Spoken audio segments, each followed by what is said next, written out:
Hey!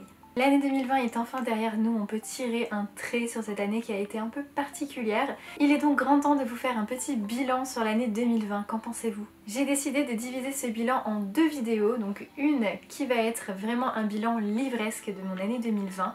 Donc vraiment voilà, je vais vous parler des livres que j'ai lus, ceux que j'ai aimés, ceux que j'ai moins aimés. Enfin bref, un bilan livresque comme vous le connaissez probablement. Et une deuxième vidéo viendra pointer le bout de son nez la semaine prochaine probablement pour vous parler plutôt de mon bilan un peu plus personnel mais également surtout photographique. Puisque comme vous le savez, 2020 a marqué le début de ma transition professionnelle vers le métier de photographe et je trouvais important, voire intéressant peut-être pour vous de vous en parler. Donc voilà, je vous ferai une petite vidéo également sur ce sujet-là, mais je vais vraiment les séparer comme ça, ceux qui ne sont pas du tout intéressés par la photo, vous pourrez tout de même regarder cette vidéo-là qui est un bilan livresque assez classique. Alors cette année 2020, bien qu'elle a été assez particulière, voilà, ça a été un peu particulier, c'est vraiment le mot je pense qui décrit cette année 2020, on l'a tous vécu d'une manière différente, le confinement a fait que soit on est devenu ultra productif, soit au contraire ça a fait chuter librement notre productivité. Personnellement l'année 2020 a été un peu moins productive que les années précédentes, alors en 2019 je faisais le challenge Goodreads comme à peu près chaque année et j'avais lu 31 livres si mes souvenirs sont bons.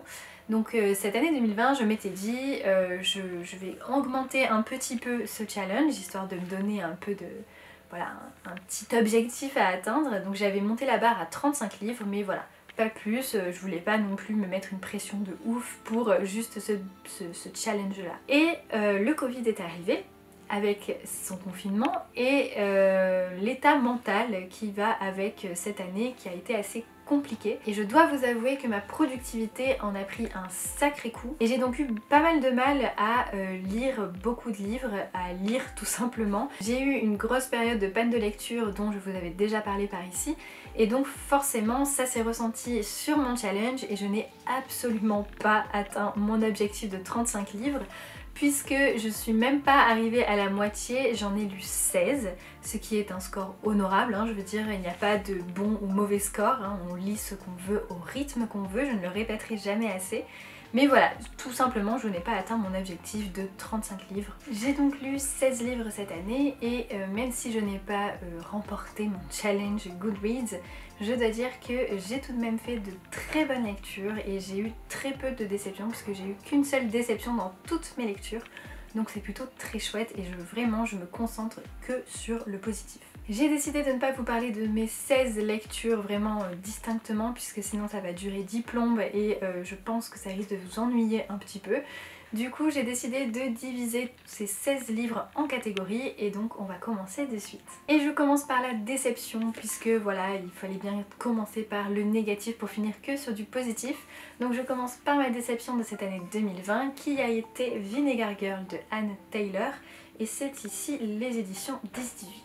Ce roman c'est une réécriture d'une pièce de Shakespeare qui est La Mégère apprivoisée que je n'ai pas lu. Donc voilà, déjà on commence bien. Je ne peux pas du tout faire la comparaison avec l'œuvre de Shakespeare puisque je ne connaissais pas du tout, enfin je connaissais de titres mais je n'ai jamais lu cette pièce de théâtre. Tout ce que je savais c'est que c'était une réécriture moderne de la pièce de Shakespeare. On allait suivre une jeune femme qui va être malgré elle embrigadée dans un mariage blanc avec l'assistant de son père.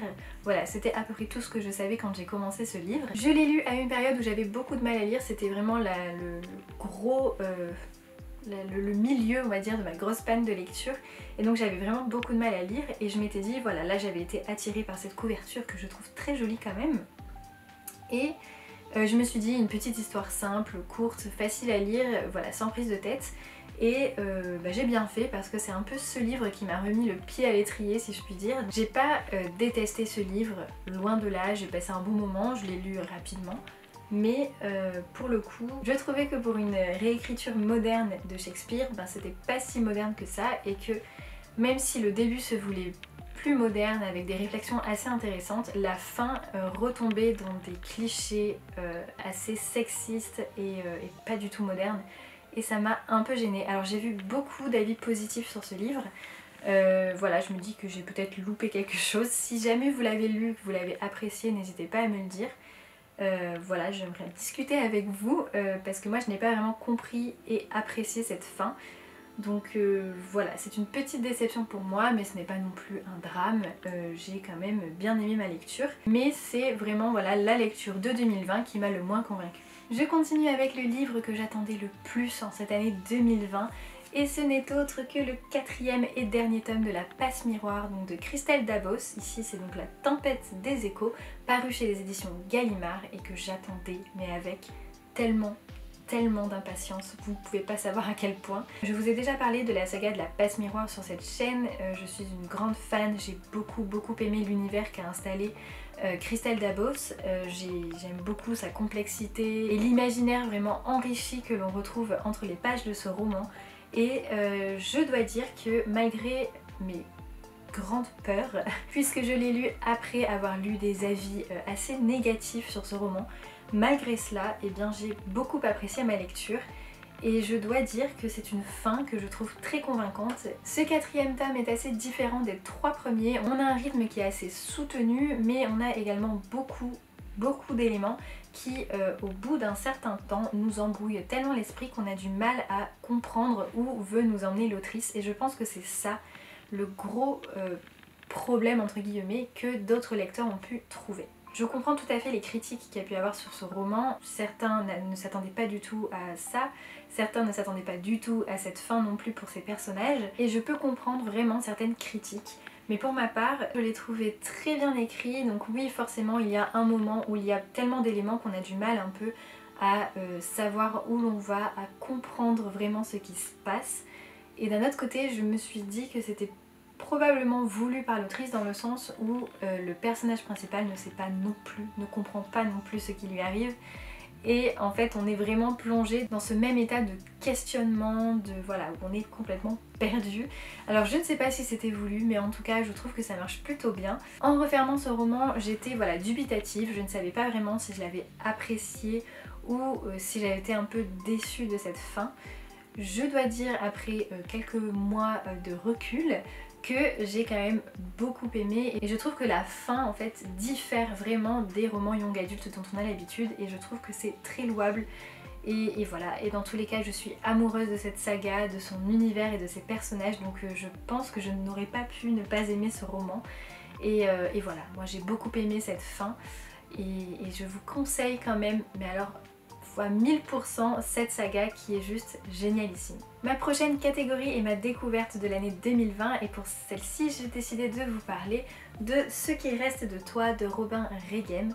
Donc Robin Reigem, vous le connaissez probablement sur YouTube ou sur Bookstagram puisqu'il s'agit de Robin, prince des serpents. Et il s'est lancé cette année dans l'auto-édition de l'un de ses romans et voilà, cela a donné ce très joli livre. Je l'ai lu à la suite de Twilight, dont je vous reparlerai juste après. Et voilà, j'ai juste adoré. C'est un roman que j'ai trouvé très juste et vraiment ancré dans une réalité avec des personnages plus vrais que nature. Voilà, on s'attend vraiment à croiser tel ou tel personnage au coin de la rue, ça ne nous étonnerait pas du tout. Et voilà, c'est vraiment ce que j'ai trouvé de fort dans ce roman et le fait qu'il traite aussi de sujets qui me semblent importants et qui me touchent personnellement. Donc voilà, on parle d'anxiété, on parle de relations toxiques. Ce n'est pas un roman qui est facile à lire, mais c'est un roman que je trouve important et très juste. Donc franchement, je vous conseille vivement, n'hésitez pas à le lire si cela vous intéresse.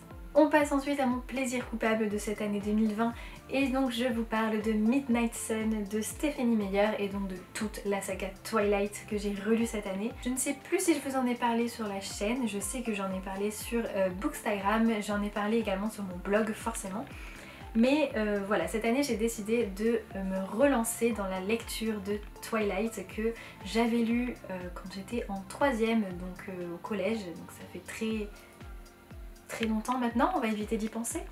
Et donc voilà, je n'avais pas relu Twilight depuis. J'avais un peu mis de côté cette saga, même si voilà, elle avait toujours ce petit quelque chose dans mon cœur parce que c'est vraiment la saga qui m'a lancée dans la lecture. Mais cette année sortait donc Midnight Sun qui est une réécriture du premier tome de Twilight et ça m'a donné envie de tout relire. Midnight Sun est donc un gros pavé, je ne sais pas si vous arrivez à bien le voir, mais c'est voilà, une grosse brique. Et j'avais vraiment peur de pas du tout apprécier ma lecture et de me dire mais mon Dieu, comment j'ai pu apprécier cet univers au collège, vraiment je ne sais pas. Et au final, pas du tout, j'ai vraiment retrouvé les mêmes émotions que j'avais lorsque j'étais adolescente et franchement ça fait du bien de temps en temps. Un vrai sentiment de régression et ouais, c'était vraiment chouette. Je comprends totalement les nombreuses critiques qu'il y a eu vis-à-vis de ce livre. C'est un roman qui a beaucoup de lenteur, de longueur. On a donc l'histoire de Twilight mais du point de vue de Edward, et Edward parle beaucoup. Il se plaint beaucoup et il est très torturé, ce pauvre garçon. Et je comprends donc totalement les gens qui ont abandonné leur lecture ou qui en ont eu tout simplement marre d'Edward. Voilà.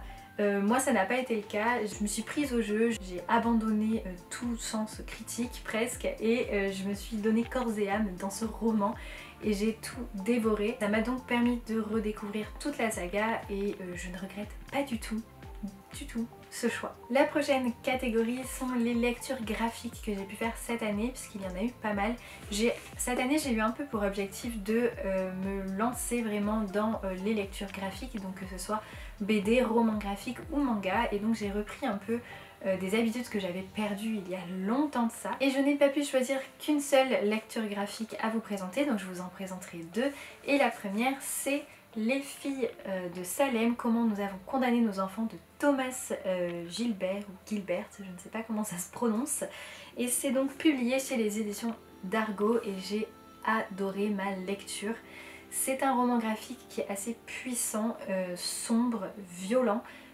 Clairement un roman à ne pas mettre entre les mains de tout le monde. Mais c'est aussi une histoire qui me semble importante. Et ce que j'ai trouvé assez fort, c'est que c'était une histoire triste, violente, assez prenante, mais également avec une pointe d'espoir et voilà, j'aime quand ça se termine avec une pointe d'espoir. Donc malheureusement la fin est assez prévisible, enfin prévisible, c'est l'histoire, donc on sait malheureusement comment se terminent ces fameux procès aux sorcières de Salem. Il n'y a pas voilà de surprise de ce côté-là, mais c'est raconté avec pas mal de recul. On a donc une narratrice qui nous raconte son histoire et comment Salem a basculé petit à petit dans l'horreur. C'est voilà, très poignant comme je vous le disais, très prenant et très violent, mais ça vaut vraiment le coup. Alors je pense que certains pourraient ne pas apprécier les graphismes, les planches sont assez bizarres des fois. On a une utilisation du diable qui apparaît ponctuellement que j'ai trouvé très intéressante mais qui je pense peut perturber beaucoup de monde. Si vous passez outre ces graphismes assez particuliers, je pense que vous pourrez vraiment apprécier cette lecture que j'ai trouvée très intéressante et très enrichissante. Et pour la deuxième lecture graphique que j'aimerais vous présenter, c'est en fait ma toute dernière lecture de 2020. Et c'est Mes ruptures avec Loradine de Mariko Tamaki et Rosemary Valero O'Connell, paru chez les éditions Rue de Sèvres et que j'ai trouvé juste génial. C'est encore une fois une histoire pas très joyeuse avec des thèmes assez sombres et assez importants puisque on parle ici de relations toxique et c'est un thème qui je trouve a été très bien traité. On va donc suivre notre héroïne qui entretient une relation avec cette jeune femme, Loradine, qui est le personnage le plus antipathique. Et on peut voir que l'autrice a voulu vraiment nous avertir sur ces relations que l'on peut subir, que l'on croit belles vues de l'extérieur, mais qui au final peuvent être toxiques et malsaines au possible. Et voilà, j'ai beaucoup aimé cette histoire, les planches sont juste magnifiques. On a vraiment un jeu de couleurs entre le noir et blanc et le rose qui rend magnifiquement bien. Donc si je vous montre un peu quelques planches, je ne sais pas si vous verrez bien la caméra, mais en tout cas c'est juste sublime. Voilà, on a vraiment des fois des aplats vraiment noirs, roses, etc. Et c'est juste très beau. Donc je vous conseille vivement cette lecture. Je pense que je me pencherai sur d'autres écrits de Mariko Tamaki parce que j'en ai entendu pas mal parler et en bien, donc voilà, ça m'intéresse beaucoup. Si jamais vous l'avez lu, n'hésitez pas à me le dire encore une fois en commentaire. Je pense qu'on a pas mal de choses à dire. Et enfin je terminerai ce bilan livresque 2020 avec mon coup de cœur de cette année. Alors ça a été assez compliqué à choisir parce que je n'ai pas eu vraiment de gros coups de cœur, mais si je devais faire un choix vraiment entre toutes mes lectures, je vous parlerai de La 9e maison de Leigh Bardugo, paru aux éditions de Saxus, que j'ai adoré. On rentre ici dans un univers encore une fois vraiment sombre, rempli de mystères, de magie, de sociétés secrètes. Et rien que pour l'univers, en fait, je vous le conseille, mais à 1000%. J'ai eu un peu de mal à rentrer dedans parce qu'il y a pas mal en fait de personnages, il y a pas mal de lieux, il y a des flashbacks. C'est assez compliqué au début, je trouve, à s'y retrouver. Mais une fois qu'on est rentré dedans, je n'ai pas pu le lâcher et voilà, je n'ai qu'une hâte, c'est que la suite sorte enfin parce que cette fin, c'est pas possible en fait. Il nous laisse comme ça, ce n'est pas possible. Donc j'ai super hâte de lire la suite. Et voilà, je vous conseille vivement, on a vraiment un univers bien construit qui est bien développé et je pense que maintenant que les bases ont été vraiment bien posées, on va avoir une suite remplie d'actions, je pense, de péripéties, etc. Et ça ne peut qu'être mieux. Donc voilà, moi j'attends avec grande impatience. Attention par contre parce que c'est un roman qui est assez sombre comme je vous le disais et avec des scènes assez graphiques et assez violentes. Donc, je pense qu'il ne faut pas le mettre entre toutes les mains, que les âmes sensibles pourront peut-être s'abstenir. Mais si ça ne vous fait pas peur, n'hésitez vraiment pas, ça vaut le coup. Donc voilà pour ce bilan de l'année 2020, ou en tout cas ce bilan livresque. N'hésitez pas à me dire ce que vous avez découvert en 2020, je serais ravie d'en discuter avec vous. Si vous voulez découvrir mon avis détaillé sur toutes ces lectures, plus celles dont je ne vous ai pas parlé, n'hésitez pas à aller vous rendre sur mon blog, toutes les chroniques sont publiées, j'en ai quelques-unes en retard mais le problème sera vite réglé. Elles sont censées sortir dans pas longtemps normalement, si j'arrive à trouver le temps pour les écrire.